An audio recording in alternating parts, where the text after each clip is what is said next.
When God sovereignly places you in a chaotic situation that seems hopeless, what are you going to do? It's not if it's going to happen, it's when it is.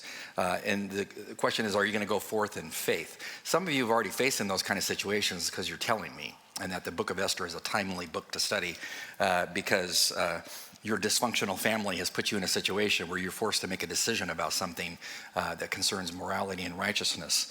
Some of you are in an office that is complicated, kind of a pressure cooker, and you are in a situation where you know you must speak up. And so what are you going to do? It's not easy to speak up. It takes courage, doesn't it? And as it has been said before, one person of courage can lead to many people of courage. You just need to see one person step forward, and it motivates others. It's kind of like priming the pump. And so will you be that person that will be courageous? The book of Esther is about courage. It's about the courage of Mordecai and his cousin Esther. And as we look at his example this morning in chapter 2 and chapter 3, I hope it motivates you, as it motivates me to stand up and be counted for the Lord when the situation arises. I want to do what we've done before. Treating narrative literature is different than like Pauline or Petrine kind of literature because you're dealing with a story concept. And so we'll move through it in sections. And so the story has a certain form that coalesces around a main idea that we'll talk about as we go through here. But I'm going to look at the 7 movements of the book of Esther, chapter 2, 19 through 23, and then chapter 3, because that all forms a unit. So we need to treat it as a unit. And so what we're going to do is we're going to begin first by looking at what I would call in verses 19 to 23, the revolution. The revolution begins this part of the story. It says in verse 19, and when the virgins were gathered together the second time, Mordecai sat at the king's gate. Esther had not yet made known her kindred or her people, even as Mordecai had commanded her, for Esther did what Mordecai told her, as she had done when under his care. So a second gathering. So we know that Esther just became the queen. She's Jewish. She's hid her Jewishness.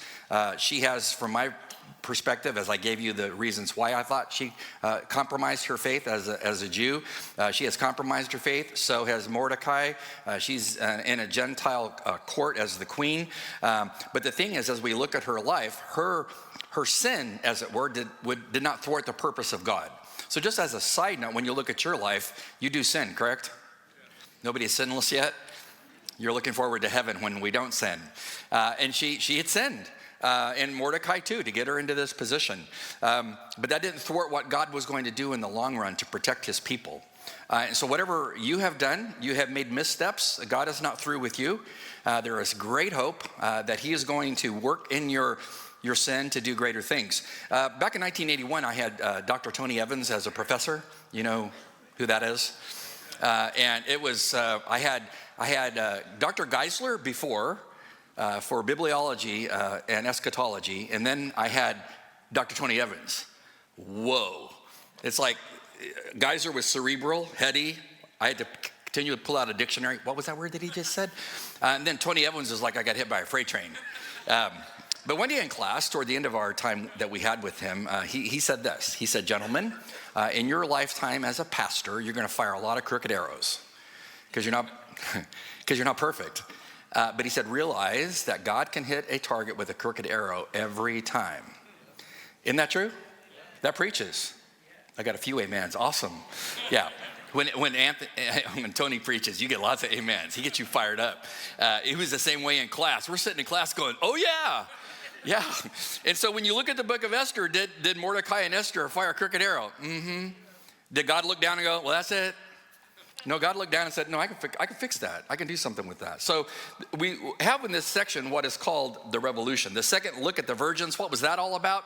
Probably they paraded all the virgins before the king one more time, just so he could look at them in relationship to Esther to verify to himself, yeah, I chose the right one. And that's probably what that was about. Now, what we want to focus on is the fact that it says that Mordecai sat at the king's gate. Now, if you're just reading through the Bible in a year, you might read that and think, yeah, that's nothing. That's boring. Moving on. Read the rest of the sentence. But that's huge. When it says that Mordecai sat in the gate, we have to do a little grammatical analysis for a second. Are you with me? Okay, so when it says, and Mordecai was sitting in the gate, there's a coordinating conjunction. In Hebrew, it's called a vav. That's their word and, like our conjunction and, but theirs is a vav. It's W-A-W, but it's pronounced like the German, where the W is a V. So it's a vav. So if you take the coordinating conjunction and you wed it to a non-verb, i.e. Mordecai, you just made it extremely emphatic. The other thing you did is when you create this disjunctive in the clause, you let the reader know a new story is starting. Well, what's the new story? We just had the one about Esther becoming the queen. What's up next? Well, what's up next is Mordecai sitting in the gate. So you're just thinking to yourself, well, he's probably just hanging out playing checkers. He's an old guy, shooting the breeze, meeting his friend. Oh, no. This is a picture I took in 2004 of a Navy chief petty officer friend of mine that I was with in Israel. This is in the city of Dan, and this is the gate as you entered into the city of Dan. To your right-hand side, if you were actually walking there, were little niches where all the gods were. So when you came into the gate of a city, you had to worship all the gods or you didn't get in. And if you had any kind of business dealings, judicial decision that was needed, the king's throne was right there. And so that's right where the king's throne would be, one of his many thrones. But in the city of Dan, this is where you could go to hook up with judges, attorneys, etc., work through things. And the king sat quite often right there. So when it says that Mordecai was sitting in the gate, the Vav disjunctive tells you it's a new story. What's the story? Mordecai's got a new job. What's his job? Well, his job is denoted by the fact that he's sitting at the gate. So the participle, you love participles? I do. Yoshev is the participle. It's a participle meaning it's probably classified as an iterative participle, because if it was durative, it would mean he sat there forever. Well, no, he's a human. He had to go home occasionally. So if it's iterative, it means he frequently went there. For what reason? He had a job there. That's what? Some kind of judicial position. How did he get that? Probably Esther hooked him up with a job. And so he's sitting at the king's gate. What is he doing? He's doing business deals, some kind of legal action on things. And this is where business of the empire took place. Isaiah 29 verse 21 or 20 and 21 tells us about the importance of a city gate. It says in verse 20, For the ruthless will come to an end, and the scorner will be finished. Indeed, all who are intent on doing evil will be cut off. Who cause a person to be indicted by a word, and ensnare him who adjudicates at the gate. See the justice at the gate? And defraud one in the right with meaningless arguments. So Isaiah says in his day and time, the nation is going to fall because the Department of Justice is corrupt. Did you just hear me? Now you're like, the Bible's totally not relevant. Oh, it's totally relevant. It tells you how nations disintegrate. How did their nation disintegrate? Isaiah just told you. They can bring a person up on trumped up charges and ensnare him on his wording and send him to prison based on what they want to do to that person. What was it, Stalin? Show me the man, I show you the crime. Or Lenin, one of the two. But you understand the motif? This is nothing new. And so this is what they were doing, and they were doing that in the city gate, because that's where legal actions took place. So Mordecai wasn't just sitting there, he's working there. By chance? Oh, I don't think so. No, God put him there. It says in those days while Mordecai was sitting at the king's gate, there's two guys that he ran into. The names they named these people. Again, I submit to you, if you are going to have a child soon, here are two possibilities if it's a boy. We'll name him Big Than and Teresh. Serious? Big Than and Teresh, two of the king's officials, from those who guarded the door, became angry and sought to lay hands on King Ahasuerus. So Mordecai's sitting at the gate doing business, tons of people, tons of action, and near that is a walkway and a doorway to the king's residence. These men are like his bodyguards. The first time I was invited to go down to Vice President Pence's office called me when Trump became the president, asked me if I would come down and pray for the vice president. I don't care who the president is. I'm a Christian first and foremost, correct? And so I don't care if it's a Democrat or if it's a Republican, I'm going to go pray for that person in office. And so I said, sure, I'll come down. And so I did. And so I went through security and the bomb blast door and stuff in the Eisenhower Center next door to the West Wing. And I got a badge. I could go anywhere I wanted. That was cool. I was just, have you been in the Eisenhower building, by the way? The checkered floor and everything. And I'm just kind of walking around like, whoa, this is cool. Like, where am I going? And so I just kept walking and walking and walking. I'm like, where is the vice president's office? And finally I looked down one long hallway and I saw 4 big young men in suits. And I think they had weapons standing there in the hallway. And I thought to myself, process of deduction, that's gotta be the vice president's office. What do? Do I just blow by those 4 guys? Hey, what's up? No. So I pulled out my cell phone, faked like I was making a phone call, just kind of walking along, and I came up to them. And about that time, praise God, the door opened to the vice president's office. His chief of staff was sitting there, and he's like, hey, Marty, Pastor Marty, come on in, man. And I blew by those guards. I could just see them like body slamming me onto the ground for, I didn't know what the protocol was. Do you just walk through the Secret Service? So those guys were like Big Than and Teresh. They just got better names, all right? So what is their job? Protect the vice president. So what are these guys, what are they supposed to be doing? Protect the king from anybody that wants to go to that door and get to him. But they didn't like the king for some reason. Maybe nobody knows what their problem was. Maybe they liked Vashti and they didn't like the fact that he nuked her because they really liked the queen. We don't know why. Maybe they were upset over the fact that the king got him involved in a war with the Greeks, and the Greeks had an inferior army and they were beaten by them and had to run back to Persia. Maybe, but nothing like a coup d'etat to set things in a different direction. You know what a coup d'etat is? Yeah, it's a takeover. Yeah. So they proposed to get rid of the king because it says in verse they want to lay hands on him, which is like a euphemism. This is not like a Pentecostal thing. Yeah. We just want to bless you. No, they want to kill him. Okay. In verse 22 it says, but the plot became known to Mordecai because where is he sitting? King's Gate, place where lots of activity goes on. Kind of everybody's there. That's anybody. It became known to Mordecai, and what do you do with it? He's got intel. This is an intel church. You get intel that's super good. What do? Sit on it? No. He told Esther, and then she did what? It's in English. Can you read it? And Esther informed the king in Mordecai's name, which just told you, she just told him, I got this information from one of your law clerks down there at the gate. He's got wind, et cetera. And so what did the king do? Now the plot was investigated, which is what a king should do, right? You get information on a coup d'etat. You find out, is it true? And what did he do to the two men, Big Than and Teresh? Well, they hung them on the gallows.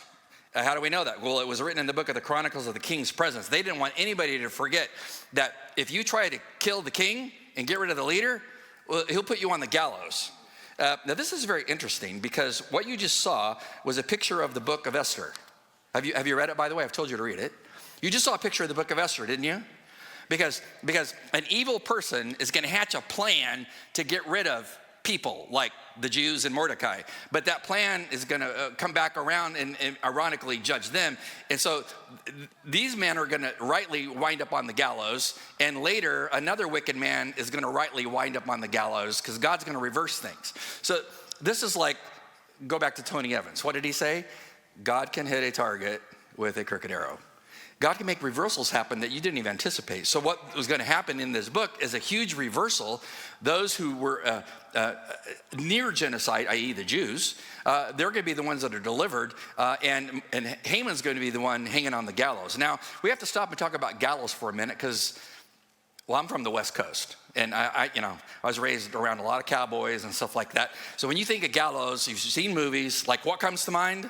Clint Eastwood movies. And don't be like some young person that walked up to me one time and said after church, well, who's this Clint Eastwood dude? Are you an American? Okay. Go watch some movies, Make My Day and all that stuff. So remember Rawhide? 1960s? Yeah. So you think of a gallows, what do you think of? Wooden platform, Yeah, there's a rope. It's in the center of town. Everybody gathers around to watch it. Trap door, that whole thing. That's what we as Westerners think of gallows. That is not a Persian gallows. So just get that out of your mind. Gallows is not a good translation. So who invented crucifixion? The Persians. They invented crucifixion. This is how it started. There's a guy named Martin Hegel, he's a German, who wrote a book on the history of the crucifixion. It's about a 90-page read. It's an academic book, but it's a great read because he traces crucifixion back to the Persians. So when you got hung on a gallows, it's not like in a second your neck is snapped and you're dead. That was not a Persian gallows. They wanted you to be an example for all to see. So what they would do is they would take a tree and they would skin that tree of all the branches and everything, and then they would make the point of it really sharp. And they would impale you on the sharp like a giant toothpick. Sound comfortable? This could be 60 to 70 feet high.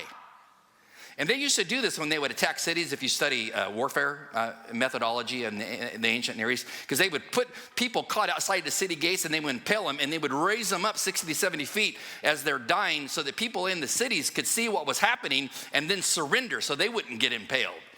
I mean, it was like psych ops. And so they take these two men and they impale them and they raise their bodies up for anybody that walks throughout the Capitol and sees them, watching them die a slow, terrible death. They're thinking to themselves, coup d'etat, good idea, bad idea, bad idea. So fast-moving episodes. They found to be guilty and they're judged instantly. Now you would think that if you're Mordecai and you just gave this information to Esther and she gave it to the king, he did an investigation, found out it was true, there was going to be an assassination plot, they solved all that, they put it down in their version of a computer for their bureaucracy and recorded it in their chronicles, you would think that who would get rewarded? Mordecai.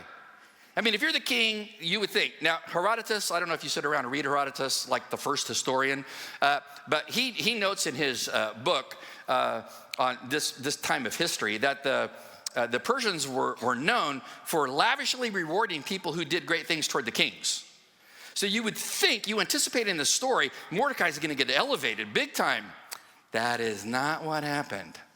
He's going to get passed over. He's going to get passed over, and the reward's going to go to another guy that didn't even deserve it. You have to stop and ask yourself for a minute, has that ever happened to you? Why do you laugh? Haven't you ever noticed that sometimes people wind up in places of great leadership that have no business being there? Yeah. So you're like a colonel, right? And you get your third look to become a 1-star, and you get the first look, the second look, and the third look, and then some committee nukes you because maybe there's somebody on the committee that doesn't like you, and you get nuked, and they give the promotion to some other guy that you know absolutely has no character, doesn't have the pedigree and everything that you've got, and they give it to somebody that you're like, serious? Serious? Has this happened? Yeah, I mean, promotion. And so this is what it meant. Mordecai's like, they're gonna reward me. Oh no, they're gonna reward a guy named Haman. So I'm just here to tell you as a side note, if you've been passed over, if you've been overlooked, the Lord didn't overlook you. The Lord always sees injustice, and in due time, he's gonna reverse that. Now we will look at what I would call the reward. We made it to verse 1 of chapter 3. You should be excited. It said, after these things, King Ahasuerus promoted Haman, the son of Hammedatha, the Agagite, and advanced him and established his authority over all the princes who were with him. He's number 2 in the kingdom. What did he do that he got so elevated? We don't know. He did something major. And so a man that really didn't deserve elevation gets elevated, and the man who should have been elevated doesn't get elevated. Remember, Jesus said, the last shall be first, and the first shall be last. There's going to come the great reversal in due time, either in this life or in the next life, but justice is coming. So don't lose hope. So God is a God who deals with injustices like this. So like, who is Haman? Who did it just say he was? Well, he's related to a guy named, another bizarre name, Hammedatha. What's his origin? He's a what? He's some kind of stone? Agagite? No, stone. What's an Agagite? So an Agagite, if you study, is an Amalekite. Ooh. What's an Amalekite? Amalekite is Israel's avowed enemy. If you go back and you study the Exodus, 1446 BC, you were talking like 900 something years prior to this event. The Amalekites were the one, when the Israelites were in the wilderness, there's 2 million of them, trudging through the sand, and the cloud following them in the daytime and the pillar of fire at night. But as the old women and children and the special needs people and stuff drifted toward the back of the pack, the Amalekites would come along and pick them off, kill them. How did Moses feel about this? Well, Moses tells you in chapter 25 of the book of Deuteronomy, verse 17. Here's what he says. Remember what Amalek did to you along the way when you came out from Egypt. What did he do? Well, he met you along the way, and he attacked among you all the stragglers at your rear when you were faint and weary. He did not fear God. Therefore it shall come about when the Lord your God has given you rest from all of the surrounding enemies in the land which the Lord God gives you, Israel, land of Palestine, you as an inheritance possess, you shall blot out the memory of Amalek from under heaven. You must not forget. God said, do not forget what this evil people did to you. God says, I won't forget. God does not forget evil. And so he says, I want you to deal with them. So Haman is an Amalekite, Israel's avowed enemy. Mordecai, what's he? We've already studied this. This is test time. He's Jewish, but who's he related to tribe-wise? Well, Abraham for sure. The tribe of Benjamin, right? Remember he's left-handed? Remember we had this sermon about the left-handed people? Praise God for them. So Saul, Mordecai is a descendant of Saul, King Saul. Saul took on the Amalekites, but didn't finish them off, as he was commanded in 1 Samuel 15. So Saul didn't wipe out Agag of the Amalekites, their king. He let him live when God said, no, eradicate him. And so what you're finding in our story here is historically behind the scenes, Mordecai, descendant of Saul, is going to do what Saul never did do. Now think about the timing of this. The Exodus was around 1446 BC, right? You're like, you say it is. Yeah, it was. It was around 1446 BC. And so King Saul was commanded by the prophet to wipe out the Amalekite king. He did not. That was about 400 years after the Exodus. And then you have Mordecai coming along, 565 years even after the time of Saul, stepping forward to bring justice.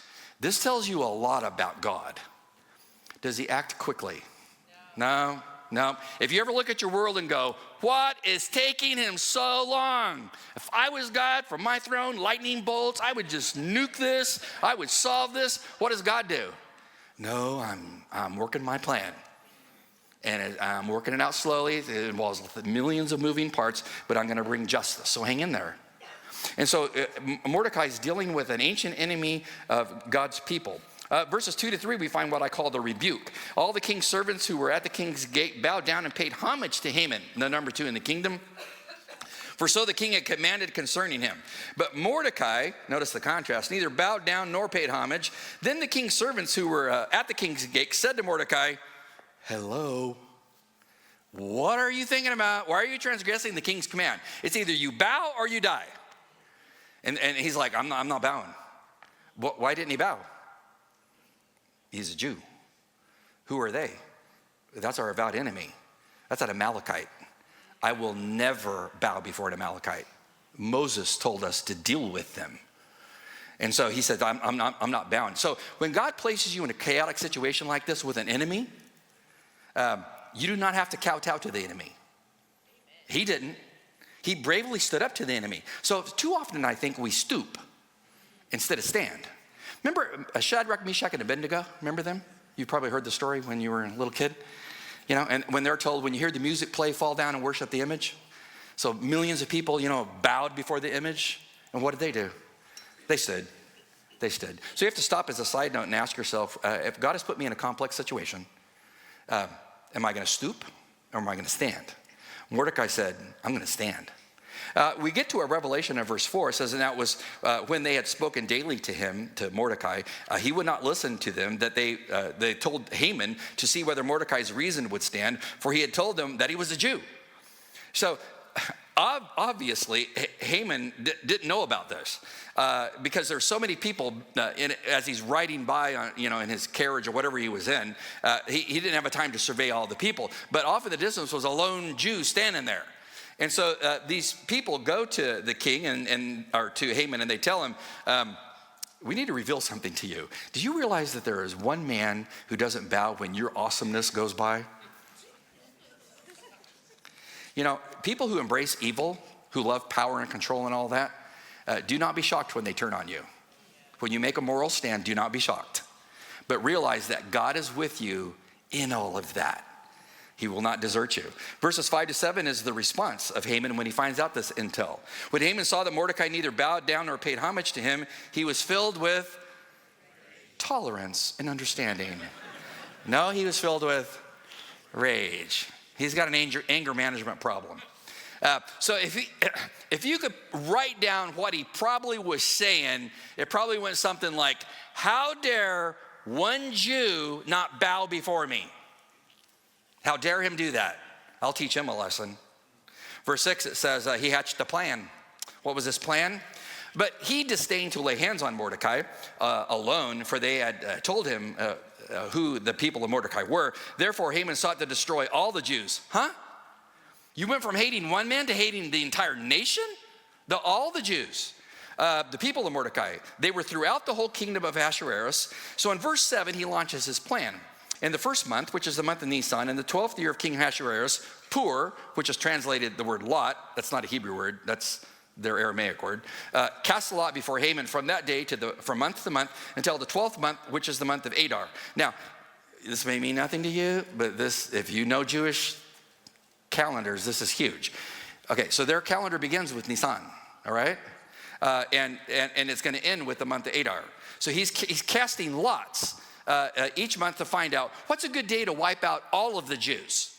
This is an anti-Semite. He not only hates Mordecai, he hates the entire Jewish nation. If you want to see the level of hatred, just go read the first 5 to 6 chapters of the book of Ezra, which tells you about the evil things they did to the Jews who returned to Palestine when they were trying to rebuild the temple. Go read. There was tons of animosity going on. So this didn't just happen out of thin air.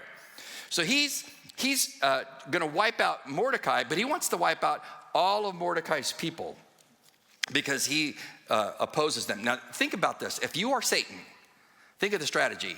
If you can wipe out the Jews, then there's not going to be a Messiah, right?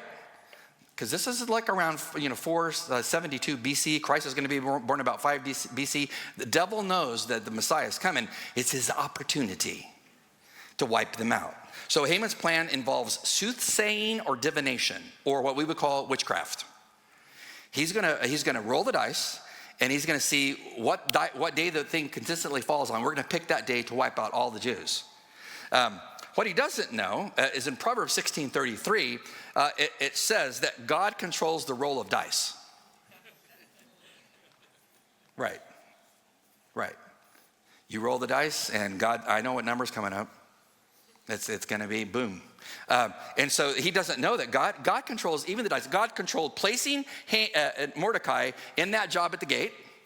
He controlled him hearing what he needed to hear to save the king. He controlled all that. He's now controlling the dice. But he begins this whole plan in the month of Nisan. So the month of Nisan in the Jewish calendar is when Passover is.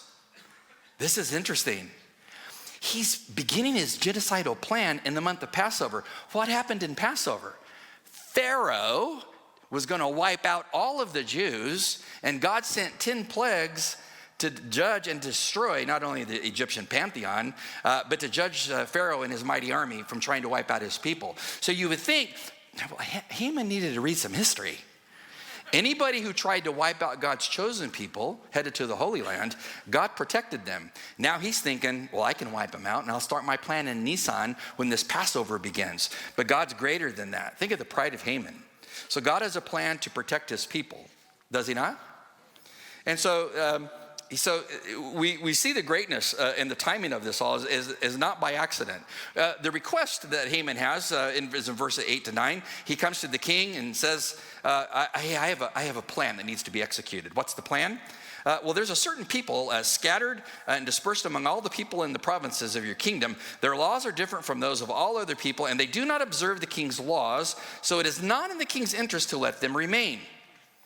If it is pleasing to the king, let it be decreed that they be destroyed. And I will pay 10,000 talents of silver into the hands of those who carry on the king's business to put it into the king's treasuries. Think about that. I mean, he would have made Joseph Goebbels happy because Goebbels was Hitler's chief propagandist. And what he does here is total propaganda. He doesn't tell the king which people. There's just a people. So notice what he says. He doesn't identify the people. Secondly, he tells the king that there's this ethnic group scattered throughout the empire. Was it true or not true? It's true. This is propaganda. It's true. Yes, they were scattered throughout the empire. 3, he said they had their own laws. Did they? Yeah. And then 4th, he says that they disrespect and defy Persian law. Not true. Not true. So all of a sudden he goes from truths to half-truths to a lie. And he just throws it out there in hopes it sticks, and it sticks, as we're going to see. Voltaire once said, those who can make you believe absurdities can make you commit atrocities. Do you hear me? He throws out something absolutely absurd, and he gets him to bite, as we're going to see. The king buys into it. And he says, I'll even pay you, king, money. So Haman must have been very wealthy, because he offers the king 10,000 talents of silver. So a talent weighed in the Old Testament 75 pounds. Silver presently sells for $25,000 a pound in our day and age. I went to our business office to make sure the math was correct. He offered him $19 billion to wipe out the Jews. Again, don't think the same stuff doesn't go on our day today, where lies are told about God's chosen people. Apartheid, they've taken over the land. No, they haven't. That's been their land that God gave them. I mean, it was ruled over in the period of the judges. It was ruled over in the period of the kings. It was their land.